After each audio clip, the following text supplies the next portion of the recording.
Okay, so hello, and again, welcome everyone to this incredibly special Lean Into Allyship event.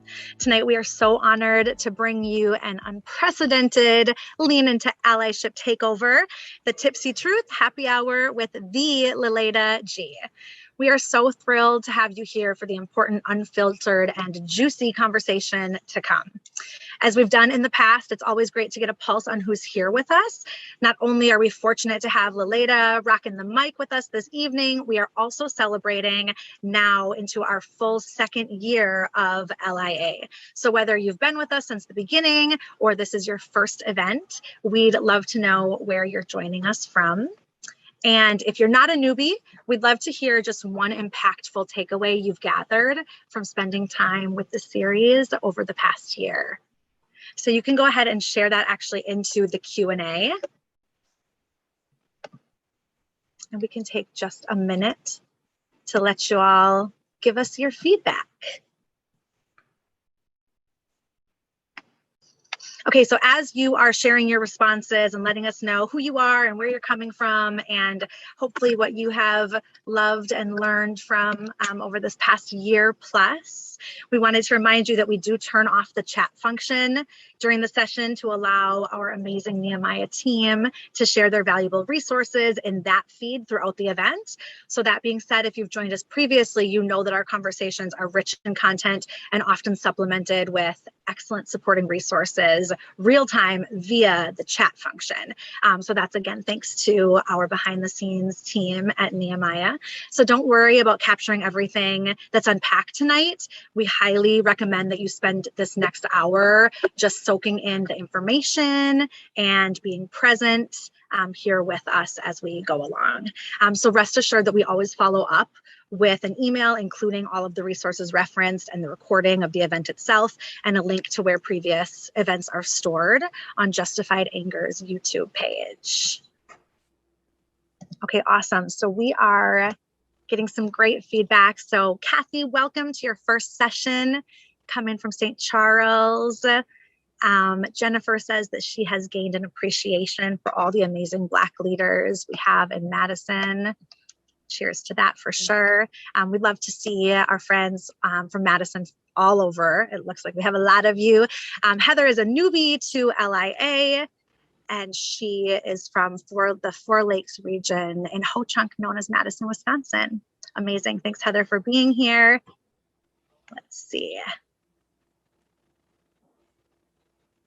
Tara says that she completed the Black History for a New Day course this spring. So she's new to allyship and she's eager to learn and be involved.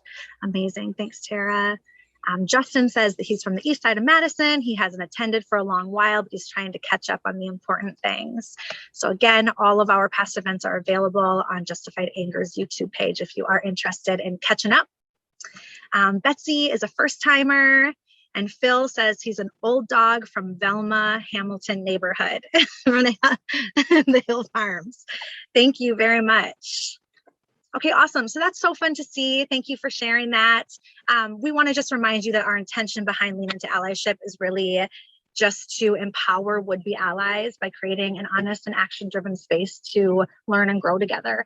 We want you to have the opportunity to drive the discussion and get as much as possible out of each event. So we really encourage you to join the conversation, especially tonight, by entering your questions in the Q&A as we go along. So we'll be looking to address as many of these as we can later in the session. So as always, you will hear us advocate during every event to strongly consider donating to Nehemiah, as we cannot and do not expect them to support these events and educate us for free. So with that in mind, we encourage you to use your company's donation match if they offer that program to maximize the impact of your dollar. We also have some really excellent ways that you can celebrate and support Lilada Gee's work and her programs and efforts that we will get into as we go along throughout tonight. So with that, tonight we truly have an incredible agenda to toast to. Our special guest, Lilada Gee, is along with us tonight. And in addition to our open Q&A with her, we'll learn about current volunteer and involvement and education opportunities with Nehemiah from Rebecca Compton Allen, who is the Director of Mobilization at Nehemiah, And we will announce this month's Ally in Action Challenge, which again, it will include that overview of great ways that you can support Lilada's important work and help deepen your commitment to educating, donating, and affiliating, which are the core tenets of allyship, as we know from our dear Dr. Gee, who is not with us today, but we are so excited to have our happy hour takeover in his place. Then we'll wrap things up with an announcement of LIA's summer schedule, and we will talk a bit about our next event. Okay, so bottoms up. We hope you all have a beverage. Lilada, cheers. Awesome. And to kick things off, we wanted to take a moment to introduce Lilada Gee and express our sincere gratitude for her participation and joining us this evening. Lilada Gee is a dynamic woman, an incredible artist and muralist, a life-changing healer, daring preacher, published author, and inspirational international speaker and podcast host. She is the president and founder of Defending Black Girlhood and Lilada's Art, a nonprofit that specializes in advocating for Black girls being safe in their homes, schools, and communities to live, learn, and be loved. Lilada Gee has committed her life to the defending of Black girlhoods and the healing of Black women. She is the most seasoned service providers of Black women and now serves children of the women that she helped. So she's been doing this for more than 2 generations. For more than 30 years, with more than 30 years in the field of education and social services, Lilada founded Black Women Heal, a Madison-based nonprofit organization that inspires Black women to join her in her life's work to defend Black girlhoods. She was honored with the 2021 Dr. Reverend Martin Luther King Jr. Humanitarian Award, along with 2 other individuals. Her work expands beyond the US to Africa, South America, Central America, and she organized the international healing movement, Black Women Heal Day. Welcome, Lilada. Thank you. So glad to be here. That was more than a mouthful. My heart is so full having the opportunity to read that bio. I am humbled and overwhelmed to get to spend this next hour with you. And before we open things up for our Q&A, we really wanted to take an opportunity to ground ourselves in tonight's conversation by viewing together a powerful segment of 7 Hopes of a Black Woman, which is a beautiful talk that you shared at this year's Kingdom Justice Summit just 2 months ago in April. Is there anything you wanted to share about 7 Hopes before we watch this together? No, I'll share after. Okay, excellent. All right, so we are going to play your 5th hope and take a few minutes to watch this together. 5. I hope that I'm not an angry Black woman all of my life. You know, I feel like every day I just walk around and it's like I can hear myself screaming. Like every time something happens that reminds me that you don't really belong here. Every time something happens that I'm too loud, I'm too much, I'm too this or not enough, I hear this scream. Sometimes I hear it just when I wake up. And it's so loud. I just wanted to scream, I'm tired. I'm tired. I'm tired. And I'm tired of being angry. I'm tired of being angry, but at the same time, there's something that feels so righteous about my anger. You know, there's times when I feel my anger. There's times when I know I'm carrying the anger of someone before me. I know I feel it because I'm mad about stuff I shouldn't even know about. I'm just mad. I'm just angry. And I know that I have the anger. I carry the anger of my foremother who couldn't be angry. She couldn't say, don't rape me. She couldn't say, don't beat me. She couldn't say, don't take my baby. She couldn't say, don't train me up she couldn't say it. She couldn't be mad. And I feel like I have her anger. And I feel like I want to express it. I want to say I'm mad as hell. I want to say I don't give a fuck what you think about my Blackness. I want to say I have a right to be loud and bold and beautiful and free just like you do. And then there's times I feel like, as a Christian, should I be angry? Should I be this mad? And I'm thinking, hell yeah. Hell yes, I should. And so I want to get rid of the anger. I don't want to get rid of the anger because I feel like it's time, it's time for her voice. And if it comes through me, if her anger comes through me, if her pain comes through me,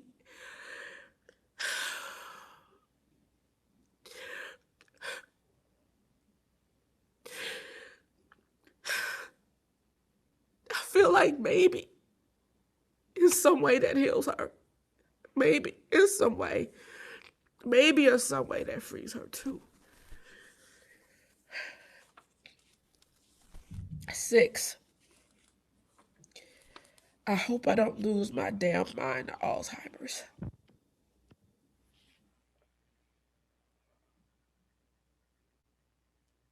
Oof. Oof, yes. That. Wow. And I would encourage everyone to watch the full video. For the sake of time, we were not able to have everyone listen in, but just in that quick moment, it was very powerful. And I wanna open it up with a very broad question, Lilada, about, is there anything additionally that you wanted to add in response to really what you shared in that piece? I know it was only a short piece of the full 20-minute video, but anything that's on your heart as you watch that again, or just on your heart tonight as you were thinking about how you put that together? The first thing that comes to mind is shit. It's overwhelming to watch, even though I know that's me. Watching it, knowing that pain is not just mine, but it's the pain of so many Black women, of so many Black girls. I'm just like, you know what? I need a little bit more in my glass.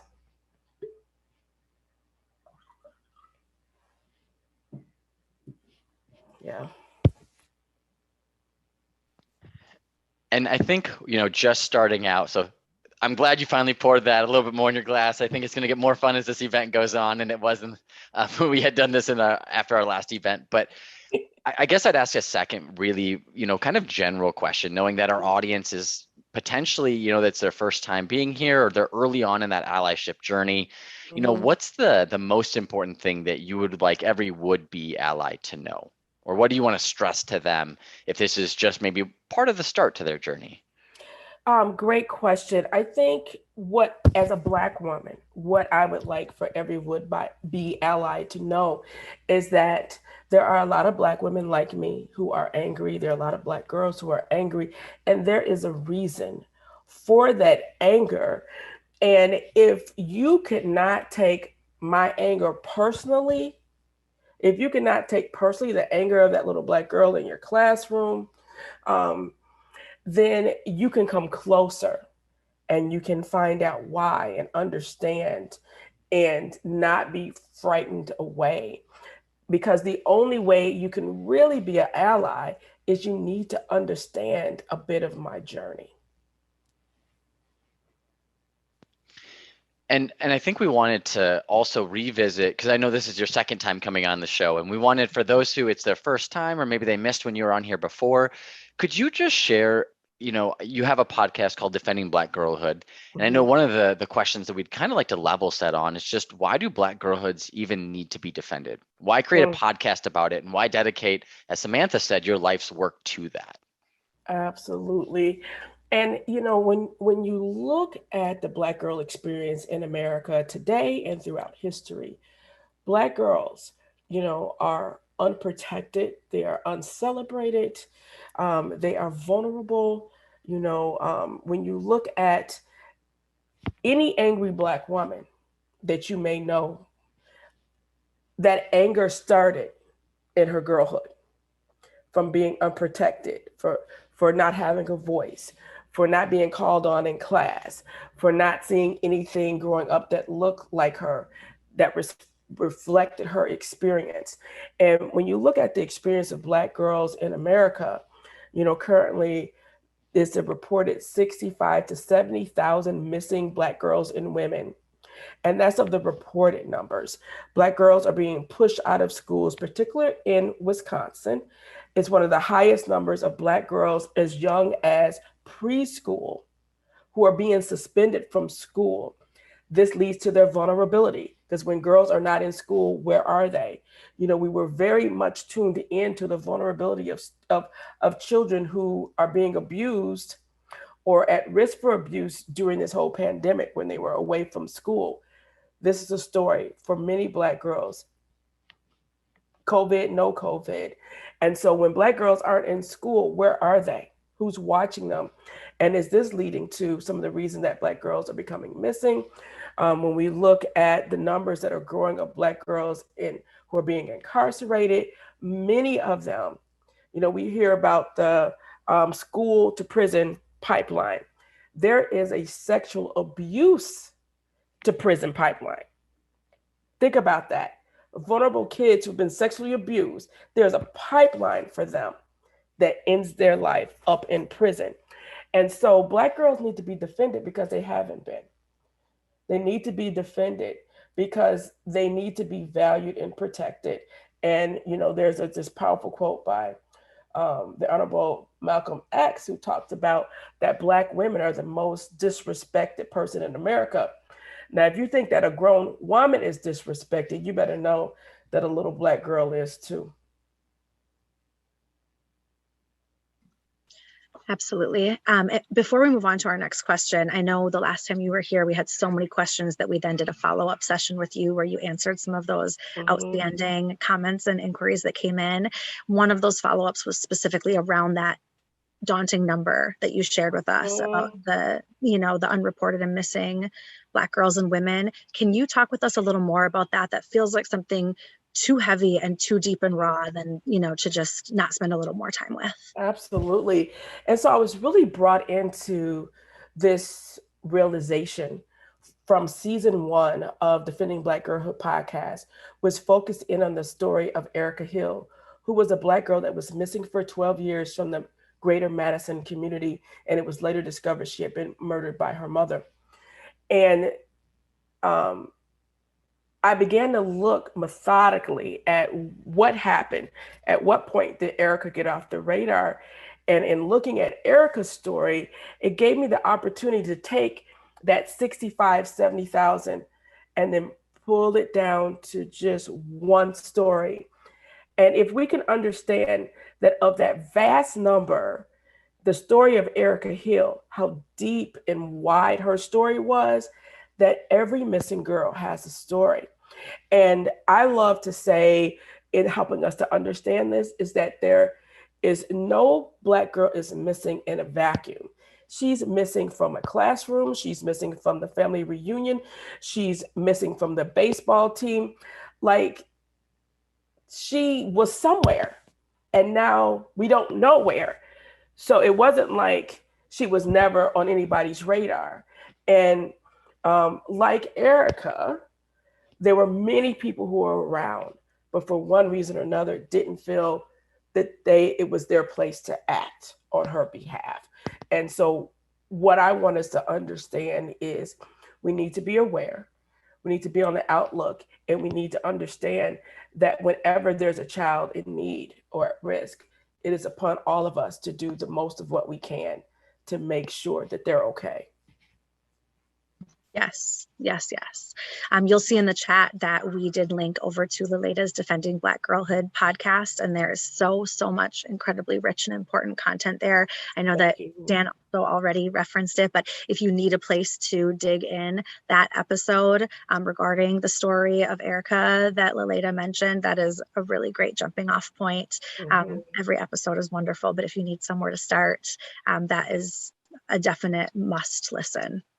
Thank you. And I just want to call out to our allies, that any who are listening, who are social workers, who are educators, these are the places where a lot of Black girls have a crossover, an intervention, interaction.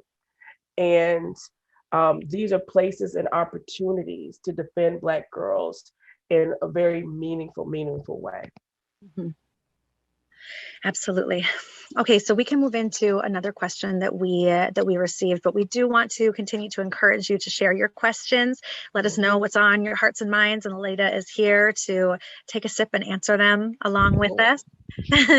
So this hour is really driven and guided by all of us here today in our allyship training. So please make sure to communicate with us and get involved.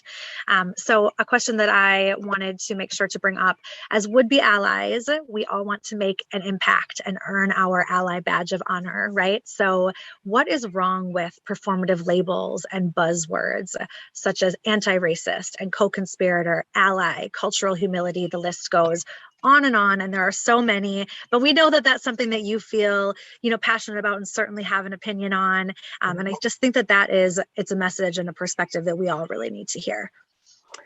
Okay, I'm gonna need a little bit more before I answer that question. And we're digging in. Yes, I want to just shout out Justin, who donated this beautiful bottle of bourbon that is made by the Bro Brothers out of Kentucky.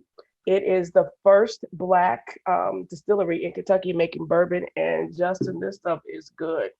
And it is full of truth. So here we go. So, I think all of those titles, and I mean no offense to anyone when I say this, but I think all those titles in the end are bullshit. It's just a way to feel better about who we are without sometimes doing the work. It's just like early on with the killing of George Floyd, there was this saying, I see you, I hear you, I'm something else. I don't know what made people think we needed 50,000 people saying the same damn thing. All of these atrocities are going on and y'all have a script? What the hell? Come on, no, let's be real. We are people. Any mother can understand the pain of what happened to George Floyd. And one of the last things he did was cry out for his mother. You don't need to be Black to understand that. You don't need to be an ally to understand that. And you don't need no title of a would-be, not any of that. We need to be human beings. We need to be people, and we need to learn to go to the center of love in order to really grow and deal with people. These titles, anti-racist, this and ally, come on. It's just a way to make our station in life more comfortable. And we need to be uncomfortable in order to really do this work. There's no real title for doing this work, but human being. Yes, and I know you had shared a similar response, and I know you had mentioned too that sometimes we try to put a positive spin on some of these things, and we should just call it for what it is as well. So thank you for sharing that, Lilada. And again, I definitely want more questions to come in. We are watching the Q&A. We did have a few more questions to planned, but please enter any question you have, because this is where you have Lilada's undivided attention right now.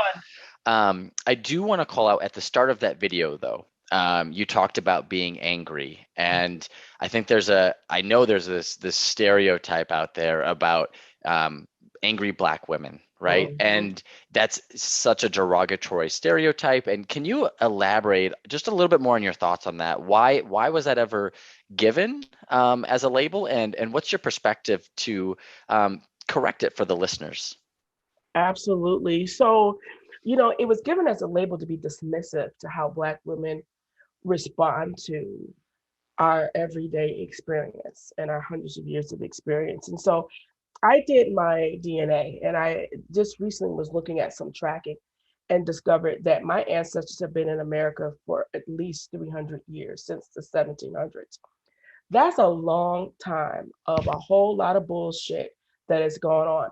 And as we understand now much more about generational trauma, we understand that trauma lives in the body and is physically passed on through our DNA.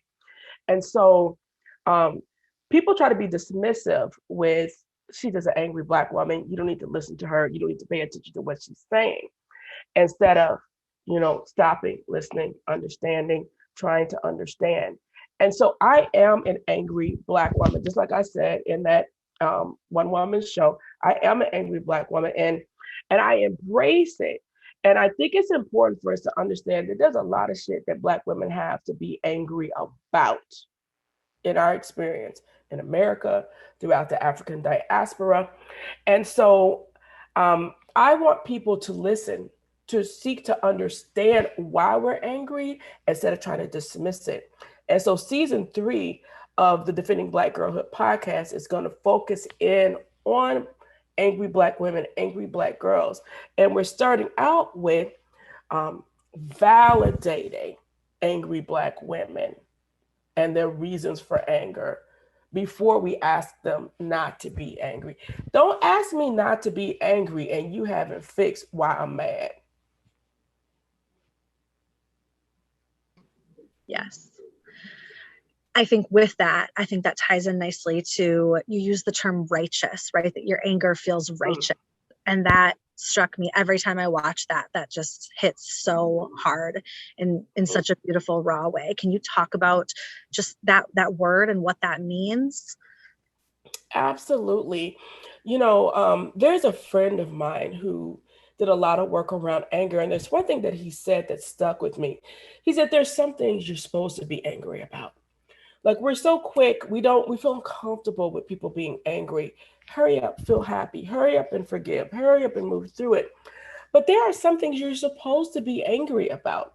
And anger can be righteous when that anger holds people accountable for what made you angry and working to change those things. So, you know, I find that a lot of white people, particularly allies, really want us to hurry up and say, aren't things better? And it starts off with the question, aren't things better? And then it turns into, aren't things better? It turns into a command. Tell me things are better. Tell me that it's not as bad as it was. Tell me, and I can't give that to you. Things are still fucked up for Black people in America.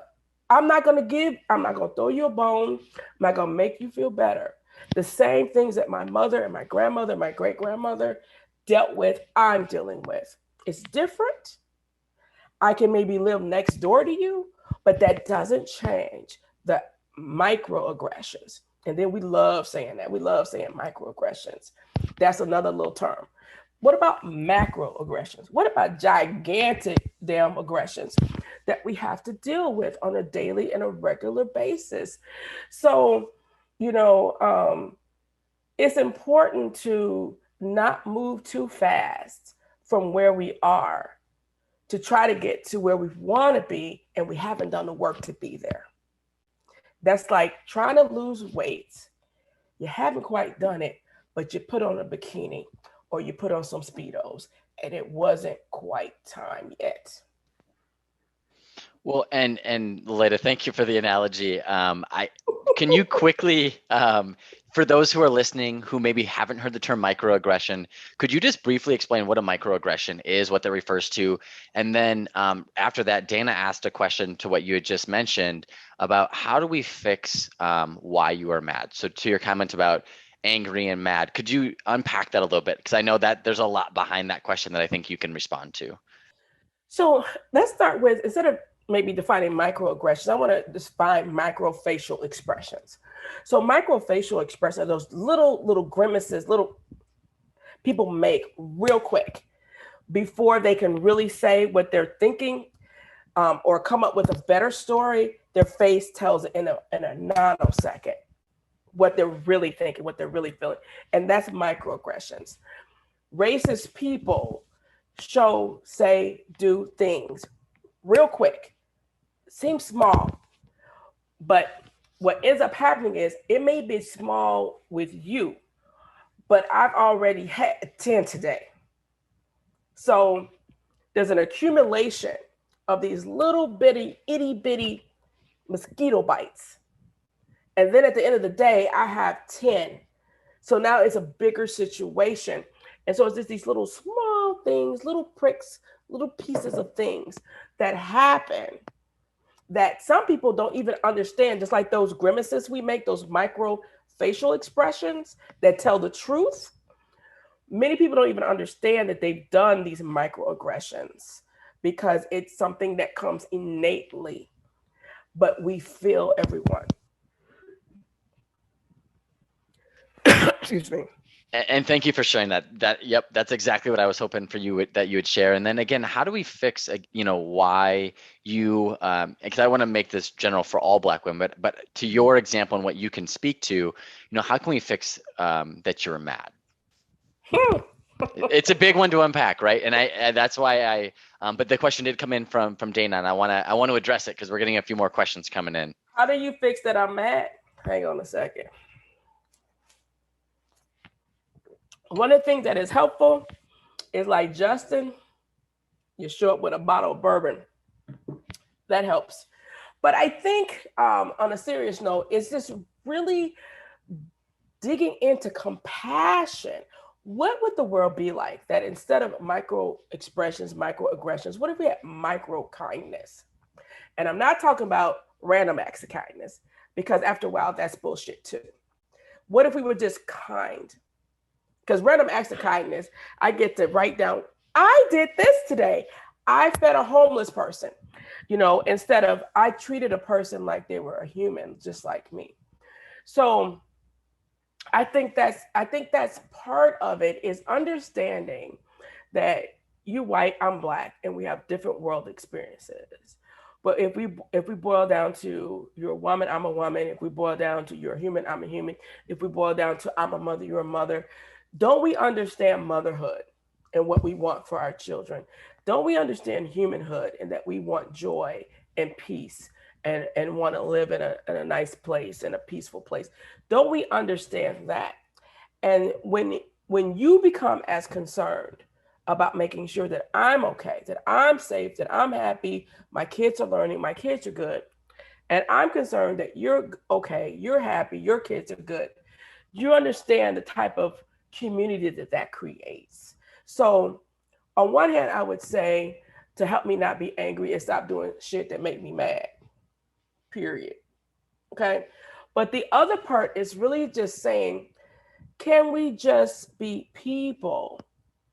And from that personhood, from that humanhood, can you have compassion for me? Can you seek to understand me and understand that Black people understand white people? We know how you do your hair. Y'all don't know how we do our hair. That's why you always want to touch it.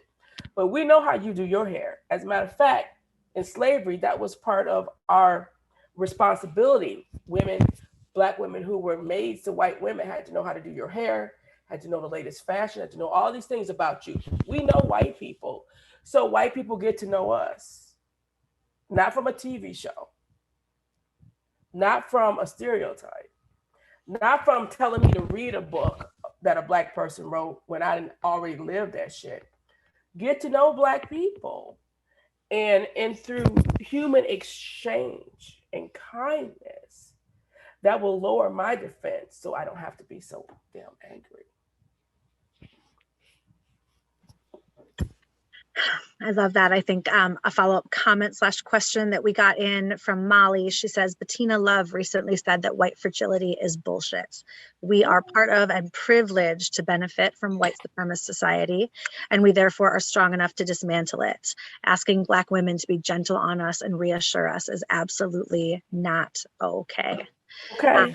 I know that, right? Yes, I know, we talk about white supremacy as a construct, right? And so anything that is constructed can be deconstructed, built, and it can be taken down, right? But it is a step-by-step process. It doesn't happen overnight. I know that there's so much content, and resources that talk about that. If we, continue to take the time to learn and unlearn, we understand how things came to be, and that anything constructed can be deconstructed, right? But just curious your response to that concept. Well, my first response is that I got some bourbon without a mixer. My second response is, can I just call out white women for a minute? Yes. White women have hid behind white male patriarchy. And it's his fault. He did it. And I'm a victim too. And I'm going to tell you that a lot of what Black families go through, many of which we know are headed by Black women, are impacted by white women teachers, white women social workers have a huge impact of what's going on in the families of Black people, headed especially by Black women. And so, as long as white women hide behind the patriarchy of white males, they don't have to deal with the shit that they've done. For instance, there were certain laws during slavery that were crafted because white women were killing Black babies. Now, I'm going to ask you to guess which Black babies they were killing. I'm going to tell you, okay? They were killing Black babies that looked like their husbands. I'm not frozen. My face is just stuck for a minute. So when we look at the systems of oppression that impact Black families, particularly today, and if you go back through the history of social services, it has been headed by white women. White women have been complicit. They have helped to measure out racism. And if white women would stop crying, would dry them damn tears, and with clear eyes look at the shit that they do and correct some of that, we'd see a huge difference. Now, white men, I'm not letting you off the hook. But what I'm doing is putting white women on that hook with you. Okay? If white women would really look at what they do and have done historically to Black women, impacting Black families, impacting Black children, and if they would look today what they do in the classrooms, particularly in Wisconsin, dominated by white women, administrators, mostly white women, social workers, mostly white women, we are still seeing Black children taken away from their mothers, just like they were in slavery. Oh, it's for other reasons. It's the same bullshit. And it's headed by white women. So dry them tears and get to work. Look at your heart, look at your efforts, look at your energies, look at your thoughts, look at your actions that are contributing to the oppression of Black women. And when we look at the vast number of Black families that are headed by Black women, if you fuck with us, you're fucking with the Black family. Okay? So then we have to look at what's real and what's going on. We have to look at systems and what needs to change. We have to look at policies and how they need to be shifted and changed. And all of the answers and all of the solutions and all of the think tanks can't be done in white rooms about Black people. If it was white women, feminists, let me talk to the feminists. If it were issues about womanhood, we don't want men deciding what happens with our womb, but we're fine with white women deciding what happens with Black children, what happens with Black women. We're fine with that, but don't mess around with our wombs and our reproduction rights. But we're going to dictate what happens with Black women and their children and their families. So I'm calling on my white sisters to show up differently. Show up differently and don't cry to me. I'm not saying, I won't even tell you don't cry your white tears. Don't cry them to me. Cry your tears and then let's have a conversation. Have them fully wiped before we talk. And I think, Lilada, this goes hand in hand to continue the conversation. And we've been receiving some feedback to keep going on about this. And so I think we're going to with this next question. So thank you, Karen, for providing some background here. So this is a little bit longer to kick off the question. Okay. But she knows several angry women of color who feel strongly that white or multiracial groups should not try to create space to talk about their personal experiences with racial injustice. And so it's very confusing to many of them, or to many white people who are trying to do their own work when they're confronted with that anger, because they're afraid to make any move that would seem like it could make things worse or maybe be more stuck and not knowing how to proceed. Mhm. And so that was the background that Karen provided. And then she asked a question of, is it possible to create a safe space for Black women when engaging in a multi-race discussion? And if so, how? Can you elaborate on that a little bit more? Because I think it goes back to the role that white women could be playing in this arena. Wow, that's really a packed question. One, I'm gonna call out my women of color. Stop riding on the backs of Black women and Black people for your freedom, and you don't look back to make sure that we're free. Okay, one. Two, is it possible to create safe space for Black women in a multi-cultural space? Again, I think it is. I still need my sisters to talk about some deep shit. Okay, but it is possible if you don't take my anger personally. If you take what I'm saying personally, if you, am I a racist? Yeah.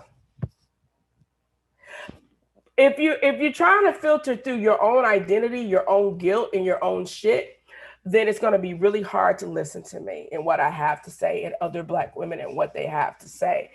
Don't, like, if you sensitive, stay at home for the hard stuff. Let the grown women talk. You hear what I'm saying?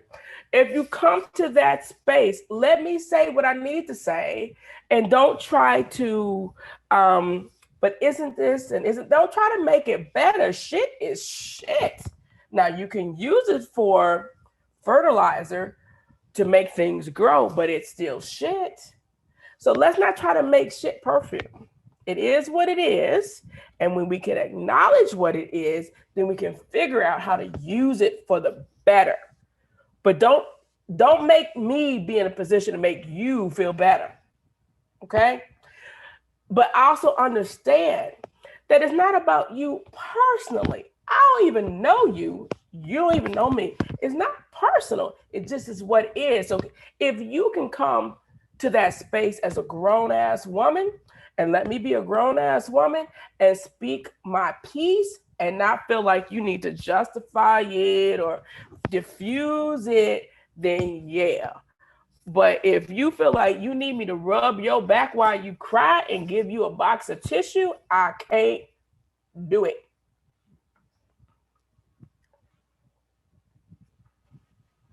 Let the grown women talk. I think that is one of our quotes of the night for sure. We have Don on the back end, who's always dropping our resources and keeping things fresh for us on the panelist chat as well. And he also commented that we're going to need a bigger hook. And I love that as well. So I think we knew this was going to happen. We are already at the 14 minutes remaining mark, and we need more time. We need more time. And more bourbon. Consider coming back to join us. We would love to keep the conversation going. I just want to make sure that we have a chance to spotlight your upcoming work and the ways that we can support you. So I think if we maybe can move into one final kind of overarching question, just to kind of wrap it up, and then we'll move back in. Dan, does that sound good? Anything? Okay. And we are so grateful of all the information and the questions that are coming in, the comments, the questions, they're awesome. And we will find a way to address them and work them in following the event. But in closing, I think Dan and I just wanted to take an opportunity to be just really raw and honest, right? That as we prepped this session, we both felt a sense of nervousness and real vulnerability in co-hosting this conversation. And we agreed, of course, that the best and the only way to show up would be authentically and with the same why that we've carried since the beginning of Lean Into Allyship, and that is with our complete vulnerability and that honest acknowledgement that while we can never truly understand the Black experience, we stand not as allies, but as humans, right? Alongside to learn and unlearn and to grow. And we're just so truly honored by your commitment to LIA's mission and to the work that you do, and just really your investment in us and our audience tonight. And we fully acknowledge that it is our responsibility to take these learnings and apply them, to really dig in and to be the change. That is always the message that we want, the audience to take with them, that we as allies, we need to be doing the work ourselves, right, amongst our own white centers of influence, and learning from the Black community and the Black experience, but not depending on the Black community to teach us. Dr. Gee and Nehemiah and your investment in us is not an expectation. It is truly a gift. And we are so, so grateful. And you have our commitment and our promise. And we hope we can speak for everyone on the call tonight that, we will continue learning and unlearning and growing and sharing, far beyond the conversations that we have here one Tuesday a month, with Lean Into Allyship. And on that note, we really just want your raw, unfiltered, juicy response as to what is the one thing you wish you could say out loud every time a white person asks, how can I be an ally to Black people? I want white people to stop acting like we are aliens. How can you be kind and how can you be human? How can you be loving is what my question is to you. And do I need to tell you that? Do I really need to tell you that? I think you have the answer. I think sometimes you're afraid to act it out. I think sometimes you hide behind the question because then you don't really have to do shit. So, no one asks a baby, how can I be your mother? How can I be your father? That would be absolutely ridiculous. So don't ask me how to be an ally. Figure it out. That's what we do with parenting. We figure shit out. Figure it out. Undo the shit that's been done. Because as well as I carry generational trauma, so do you. And I clearly understand that some of the shit that's been inherited by you has nothing to do with us personally, but we all are impacted by it. So if you ask me, I'm busy trying to fucking survive. Now I gotta tell you how to help me survive. I don't have the energy for that. Figure shit out. Read, Google, come on now. Anything we want to know, YouTube, figure it out. But don't bother me while I'm trying to survive to tell you how to stop fucking up my life.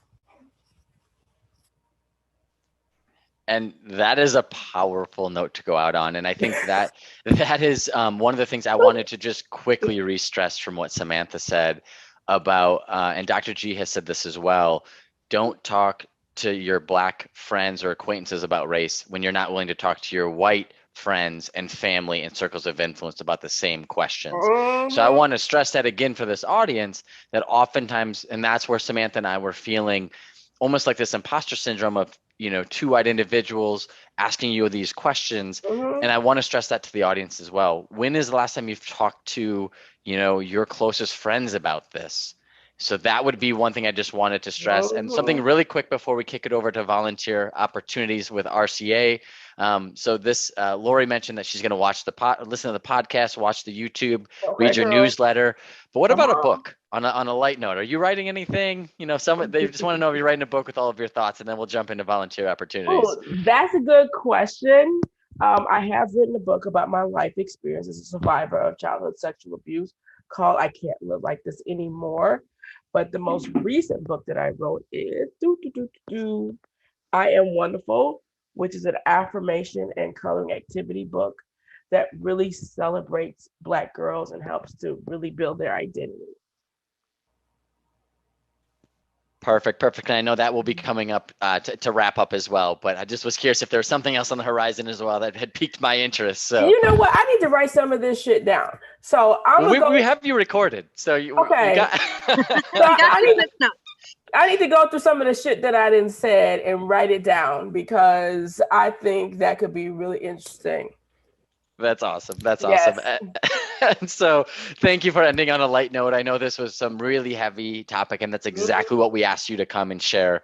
And so with that, we're really excited as well to have you here, RCA, the Director of Mobilization at Nehemiah, to just talk about some educational and volunteer opportunities really that are coming up, knowing that an ally does three things: donates, educates, and affiliates. And so I know you have that here, and I want to turn over to you to kind of talk through that. Thank you very much. I'm so excited to be here with you all tonight and remind you of these three pillars. In the educate pillar, we always have third Thursdays available to you. You can come to our reentry lunch and learns at noon. Those are available on our YouTube channel after the fact, if that's something that you can't watch in real time, just like these events and many other Nehemiah offerings. We also have White and Wondering at 6:30 p.m. And that's a space really to get together and talk about these moments of paralysis that we all face as allies. There are challenges that we face, and we need to be able to move through them in order to keep making progress. So that is a space to bring those concerns up and talk with other allies about maybe how they've worked through those things or ideas that they have that's white folks doing the work that white folks need to do. You can also be in the know that we have a reentry conference coming up in September. If issues of criminal justice and reentry interest you, we have more information coming out soon with that. And we'll be having a fall offering of the course that is so popular around here, Black History for a New Day. We would love to see you at both of those events this fall. So the second pillar is donate. You can raise funds or gather goods within your sphere of influence, which is something that Samantha mentioned briefly earlier. As white people, we have spheres of influence that we can use, we can call on to do this work. Right now, we are looking for 4 storm doors for our reentry housing and 1 new refrigerator. If you might be involved in a company or another type of organization that might be interested in financially sponsoring those things, I can give you more details. And if you're signed up for our newsletter, soon you will be able to sign up to donate a backpack and a back to school outfit for someone that's in need. And not least by any means, even though it's last, you can affiliate. You can work alongside us or other Black leaders or Black-led organizations. You can take the volunteer survey that's available at our website. And some big lifts that we're going to need in the future are in the realm of discussion facilitation. So if you've taken Black History for a New Day, you can become a facilitator, and that allows us to expand how many people are able to take that course when it's offered this fall. And last but not least, again, in your sphere of influence, you can invite a friend to join you at any of our Nehemiah events. Yes. Thank you, RCA. Thank you. Thank you. All right, Lilada, I'm sorry. Take it away. Yeah, everybody can do something.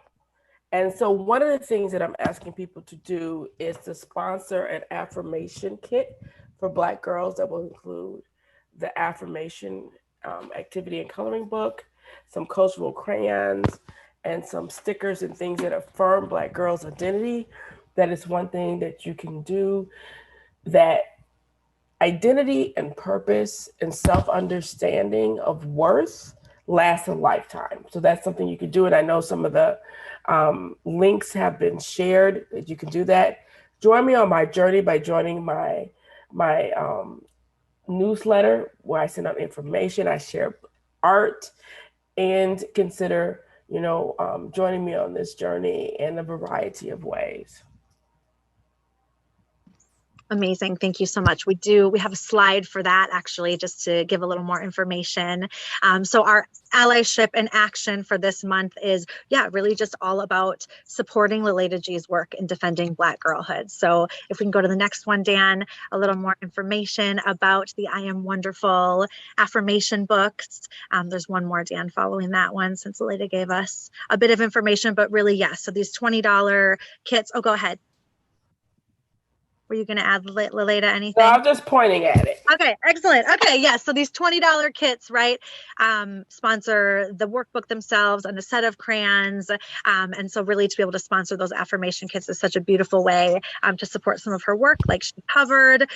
Also making a donation to the Defending Black Girlhood podcast and the foundation itself, supporting her through Patreon. And then again, yes, joining her mailing list, because we know, right, that allyship is a verb and it is a journey, not a destination. And it is certainly not a title. It is a daily, consistent practice of humans focused on educating, donating, and affiliating.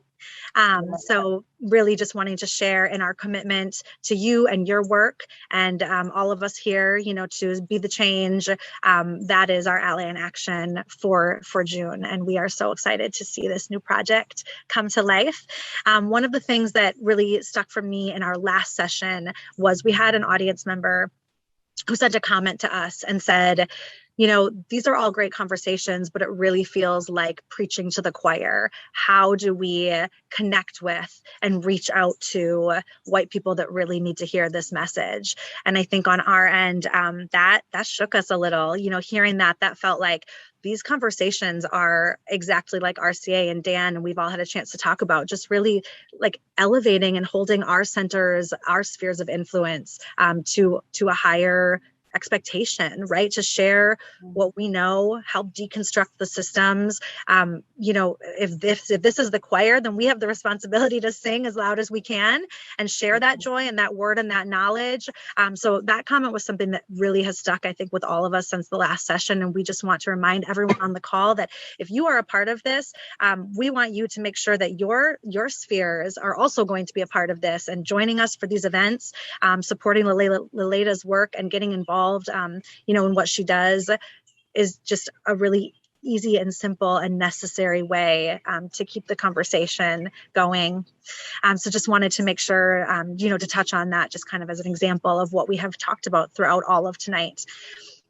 In closing, we really just want to mark our calendars for our summer Lean Into Allyship event, which will be Tuesday, August 10th. We're going to do a combined July and August event to kind of give everyone their summers, also based off some of the scheduling and availability that we have across the team. So we will have one excellent combined summer event Tuesday, August 10th.